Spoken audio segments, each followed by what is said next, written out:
रमनीश जी, स्वागत है आपका हमारे इस चर्चा में। चादर को लेकर विवाद हो रहा है क्योंकि ये मामला कोर्ट में भी पेंडिंग है। इसको लेकर प्रतिक्रियाएं सामने आ रही है। आज का वक्त यहाँ पर दिया जा रहा है और ये क्या इतिहास रहा है। हमने देखा है 1947 जब से देश आज़ाद रहा है, जो भी प्रधानमंत्री की कुर्सी पर रहा है उसने अजमेर शरीफ पर अपनी चादर भेजी है और उसी के तहत पिछले 10 साल से पीएम भी भेजते आ रहे हैं। ये 11वीं बार है जब वो जा रहे हैं और अपनी चादर भिजवा रहे हैं और भेज रहे हैं। लेकिन इसको लेकर एक बार फिर विवाद हो गया है। दो मत इस पर सामने आ रहे हैं। क्या ये देश की परंपरा, देश की संस्कृति, देश की समृद्धि है, या फिर कब तक आखिर मंदिर और इन तमाम मस्जिदों को लेकर देश भर में जो अलग अलग रिएक्शन सामने आ रहे हैं वो हमें देखने को मिलेंगे?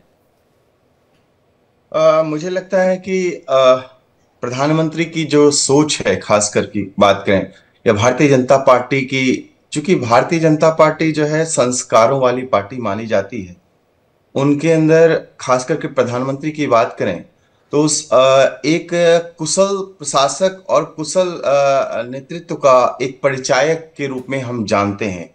और वो सभी धर्मों का जो है हमेशा से उन्होंने जो है वो आदर करते आए हैं, सम्मान करते आए हैं। चाहे इतिहास कुछ और भी कहता हो, क्योंकि इतिहास की जब बात करें तो 1000 साल पहले की जब हम बात करें, चाहे हम शक को ले लें, कुषाण को ले लें, चाहे हम तैमूर लंग को ले लें, खिलजी को ले लें, बख्तियार खिलजी को ले लें, और उसके बाद फिर जो मुगल आए, मुगल में जैसे बाबर की बात करें, हुमायूं की बात करें, शाहजहां की बात करें, अकबर की बात करें, औरंगजेब की बात करें, सभी जो शासक आए हैं और औरंगजेब तक फूट डालो राज करो की राजनीति रही है। और वो राजनीति ऐसी रही है कि खास करके देखा जाए तो हिंदू जो सनातन संस्कृति है उसको कैसे नष्ट किया जाए। और उसमें देखिए मंदिर जो है, मंदिर क्या है, एक प्रतीक के रूप में है, जो हम वहां पे सभी सनातन जो है एकजुट होते हैं। और उसके ऊपर यदि हम संस्कृति के ऊपर ही सीधा प्रहार करें, ऐसी सोच रहती थी उन लोगों की, तो मुझे लगता है कि हिंदू संस्कृति और सनातन संस्कृति को नष्ट करने में बहुत ही आसानी होगी। फिर बात करते हैं कि थोड़ा सा मैं इतिहास, आज जो प्रधानमंत्री जो ने किया है उसका बिल्कुल सही सोच है, लेकिन एक तरफ जो दूसरी सोच है, मुझे लगता है कि ये जो परंपराएं चादर चढ़ाने की जो बात आ रही है, फिर अजमेर शरीफ में जो एक विवाद आया कि अजमेर शरीफ वाकई में वो वहां पे दरगाह ही था या इसके पहले कुछ और भी था।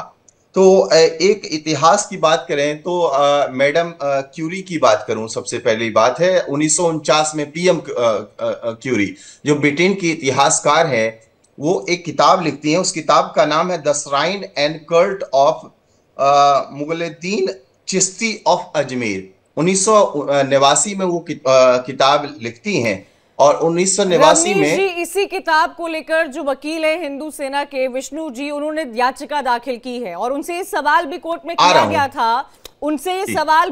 किया गया था, कि जो आपके पुश्तैनी लोगों ने नहीं किया कि आज आप वो करेंगे। तो क्या ये देश में यही चल रहा है सर कि यहाँ मंदिर था, यहाँ मस्जिद था? एक संस्कृति, एक देश की समृद्धि जो खुद हमारे देश के प्रधानमंत्री नरेंद्र मोदी पिछले 10 साल से कर रहे हैं और उनसे पहले भी सालों साल लगातार देश के प्रधानमंत्रियों ने किया है, क्या आप उसके अगेंस्ट हैं? क्योंकि आपकी बातों से तो ऐसा लग रहा है कि वहां पर चादर भेजना मतलब अपनी संस्कृति को प्रोटेक्ट नहीं करना हो। तो पिछले 10 साल से क्या कर रही थी बीजेपी? यही मैं इसी के ऊपर मैं आना चाह रहा था कि आज जो भी हमारे इतिहास में यदि कोई गलती हुई हो या भूल हुई हो, मुझे लगता है उसको बार बार दोहराने की आवश्यकता तो है नहीं। और हम इस पे बार बार अडिग रहेंगे और इस बात को मैं बार बार मैं दोहराऊंगा। इस बात को जितनी बार भी आप सवालात करें मेरे से, मैं पूछूंगा आपसे एक सवाल कि सारी की सारी संस्कृति को, भारतीय संस्कृति को बचाने की जिम्मेदारी सिर्फ और सिर्फ सनातन को ही है, हिंदू को ही है? बिल्कुल है, क्योंकि आज देश में जितने भी संप्रदाय हैं सब के सब सनातनी हैं। और यहाँ पे जितने भी सारे जिनका मैंने, चाहे मुगल की बात मैंने करी या तैमूर लंग की बात करी, अलाउद्दीन, सब के सब धर्म परिवर्तन कराकर हमारे संस्कृति को नष्ट किया है। आज मोइनुद्दीन चिश्ती की भी काफी इतिहास में थोड़ा बता देता हूँ आपको। चीजें संस्कृति में नहीं आती हैं, क्या वो इतिहास में नहीं आती है, या आपको लगता है मंदिर ही देश की संस्कृति ख्वाजा होती है? मुइनुद्दीन चिश्ती मैं की बात करें, यास्मीन फारूकी जी भी साढ़े हमारे साथ जुड़ी 800 हुई है, साल का ये जनरल वाकई में। सेक्रेटरी है एसडीपीआई की, मैं उनका भी रिएक्शन लेना चाहूंगी। यास्मीन फारूकी जी, अजमेर की अगर बात की जाए तो अजमेर की पूरी अर्थव्यवस्था अजमेर शरीफ पर टिकी हुई है। कई हजारों की तादाद में लोग वहां पर आते हैं, पूरी इकोनॉमी उस पर टिकी हुई है, और किसी भी धर्म के लोग हो वहां पर आते हैं। मैंने कई महिलाओं को देखा है जिनकी मांग में सिंदूर लगा हुआ है, वो वहां पर पहुंची है। कई पुरुष जिनके माथे पर टीका लगा हुआ है, वो भी अपनी मुराद लेकर वहां पहुंचते हैं। तो ये irrespective of caste and religion लोग वहां पर पहुंचते हैं, और ये देखा गया है और सालों साल से यही चीज चली आ रही है। तो आज इस पर विवाद क्यों? बेटा जी, प्रॉब्लम ही यही हो रही है। मैं खुद यही सवाल करना चाहती हूँ कि 10 साल से मोदी जी की चादर जाती है। मोदी जी की नहीं, सारी दुनिया के लोग वहां आते हैं। कोई एक पर्टिकुलर हिंदुस्तान वाली बात नहीं है। आप कंट्रोवर्सी को अगर करना चाहो तो मैं आज एक छोटी सी बात आपके को कहना चाहूंगी कि पुर्तगाली जब आए थे गोवा, उन्होंने सारे मंदिर तोड़ के क्रिश्चियन का वो बना दिए थे, तो अब फिर हम तोड़ते रहे। अगर इन लोगों को अपन सोमनाथ मंदिर देखें और सारे मंदिर देखें तो फिर नीचे बौद्ध धर्म के निकलेंगे सारे मठ। तो अगर सब यही करते रहे तो मेरे ख्याल से तरक्की की तो हम बात ही नहीं करेंगे। और किस चीज पे हम लड़ रहे हैं? क्या मैं बार बार एक ही सवाल करती हूँ कि क्या जब हिंदुस्तान आजाद हुआ था और हम आप सब ने मिलके कुर्बानियां दी थी, क्या अशफाकुल्लाह फांसी पे नहीं चढ़े थे? क्या एक किसी अकेले का उसमें योगदान था? जब हमने कुर्बानियां देके इस मुल्क को आजाद किया था तो क्या उनकी रूह नहीं कांप रही होगी कि हम उन कुर्बानियों को जाये कर रहे हैं? हम मोहब्बत और प्यार के बजाय सिर्फ खुदाई कर रहे हैं। और आप एक बात बताइए, कानून भी कोई चीज है? आप एक अच्छे काम के लिए कि जो, और देखिए मैं एक बात मानती हूँ कि सूफीइज्म और ये जो है वो एक बहुत अलग चीज है। वो फकीर थे, वो लोग थे जिनको दुनिया से कोई मतलब ही नहीं था, चाहे वो निजामुद्दीन औलिया हो, चाहे उनकी भी दरगाह पे, हर दरगाह वो जगह है जहां हर आदमी जाता है, कव्वालियां सुनता है, वजद में भी आता है, वो एक अलग ही नशा है उसका। वो सूफी थे, उनको इन चीजों से कोई लेना देना नहीं था।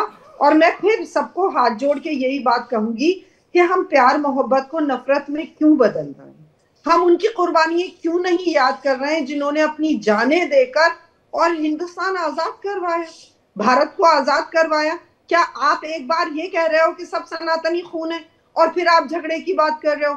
तो बात तो वही होगी ना कि हम भी, सबका खून शामिल है इस हिंदुस्तान के उसमें, और हम आपके खून में। अगर मुझे एक बात बता दीजिए, मेरा बच्चा, ये मेरे से बहुत छोटे हैं जो बैठे हैं, मैं देर में आई हूँ, अगर हमारा आज एक्सीडेंट हो जाता है और हमें ब्लड की जरूरत होती है तो हम क्यों नहीं छांटते हैं कि ये किसका ब्लड है? हमें तो उस वक्त कोई एहसास नहीं होता कि आंख किसकी लग गई, गुर्दा किसका डोनेट हो गया, ब्लड किसका डोनेट हो गया। हमारे अंदर क्या पता मेरा एक्सीडेंट हुआ होगा, मेरे में आपके ही किसी भाई का खून होगा। ये बातें छोड़ के हम तरक्की की और एजुकेशन की, साइंस की वो बातें करें तो ज्यादा बेहतर है।